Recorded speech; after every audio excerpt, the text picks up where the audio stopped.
Hello friends, তো সবাই কেমন আছো? সবাইকে গুড মর্নিং। তোমরা ভাবছো আমি কোথায় যাচ্ছি? আজ উদ্দেশ্যে দিচ্ছি হাজারদুয়ারি উদ্দেশ্যে রওনা। হ্যাঁ বন্ধুরা, হাজারদুয়ারি যেটা রয়েছে মুর্শিদাবাদে। তো এখন বাজে সকাল 5টা, 6:10 আমাদের ট্রেন রয়েছে।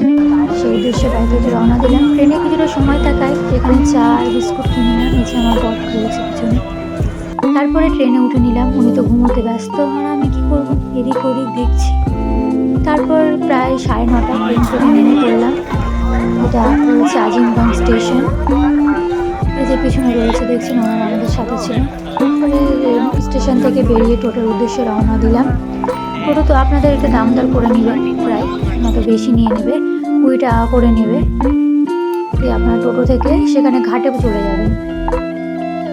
আজিমগঞ্জ স্টেশন থেকে ঘাট 20 টাকা করে নেবে। তারপরে ঘাট পেরোয় আপনারা টোটো পাবেন। যে টোটো করে আপনাদেরকে কিন্তু অবশ্যই দাম দর করে নিতে হবে, নয়তো বেশি নিয়ে নেবে। সেক্ষেত্রে আমাদের প্রথমে বলছিল 750, কিন্তু আমরা দাম দর করে নিয়েছিলাম। এই যে ঘাট রয়েছে গঙ্গা নদী, মা গঙ্গা। বর্ষার সময় যেটা বিশাল আকার ধারণ করে, গরমের কারণে জল অনেকটাই কম রয়েছে, তাই ভয়টা তো তেমন লাগেনি।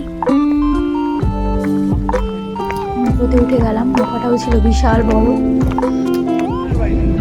তবে আপনাদের বলবো, হাজারদুয়ারি একবার ঘুরে আসতে পারেন। মুর্শিদাবাদে রয়েছে, যেখানে নবাব সিরাজউদ্দৌলা, মীর জাফর, এদের কাহিনী রয়েছে, বৃত্তান্ত।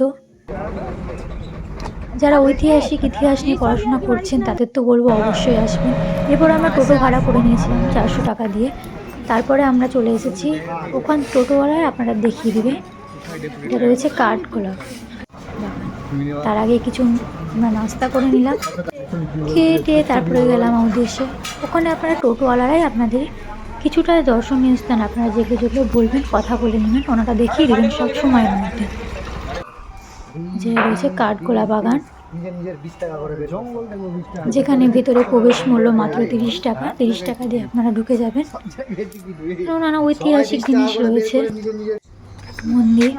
এই যে এটা সেই সুড়ঙ্গ পথ, যে সুড়ঙ্গ পথ দিয়ে আগে লুটপাট করে চালানো যেত, নদীর ভিতর দিয়ে যাওয়া হতো। তারপরে রাজবাড়ি তো এখানে রয়েছেই, আরও কিছু কিছু, যেখানে গণেশের মন্দিরও রয়েছে একটা ছোট্টখাট্টো। তারপরে হনুমান মন্দির, সামনে একটা বিশাল বড় মন্দির রয়েছে,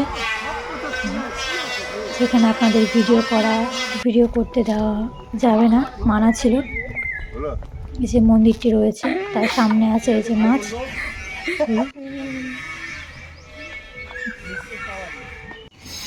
এরপরে ঐতিহাসিক নসিপুর রাজবাড়ি,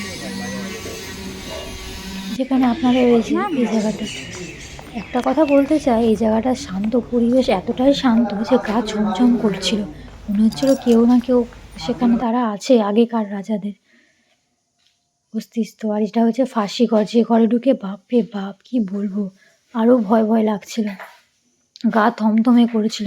তবে এখানেও তাদের বংশের জমিদারদের সবাই রয়েছে পরম্পরাতে, মন্দিরও রয়েছে কিছুটা।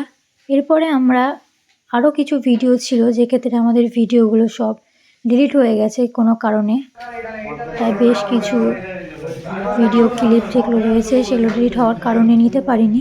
আরও কিছু দর্শনীয় স্থান, মিউজিয়াম রয়েছে, যেগুলো আপনারা চলে যাবেন। এরপরে আমরা চলে গেছিলাম, এটা হচ্ছে কবরস্থান, যে কবরস্থানে আগেকার সময়ের মানুষের কিছু কিছু এখানে কবর রয়েছে। তারপরে এই যে হাজারদুয়ারি তো ভিতরে আপনাদেরকে ভিডিও করা কোনো কিছু অ্যালাউ নেই, তাই সামনে থেকে দেখিয়ে দিলাম। ভিতরে অনেকটাই রয়েছে, অনেক সময় লাগবে আপনারা ঘুরতে, 2 ঘন্টার মতো।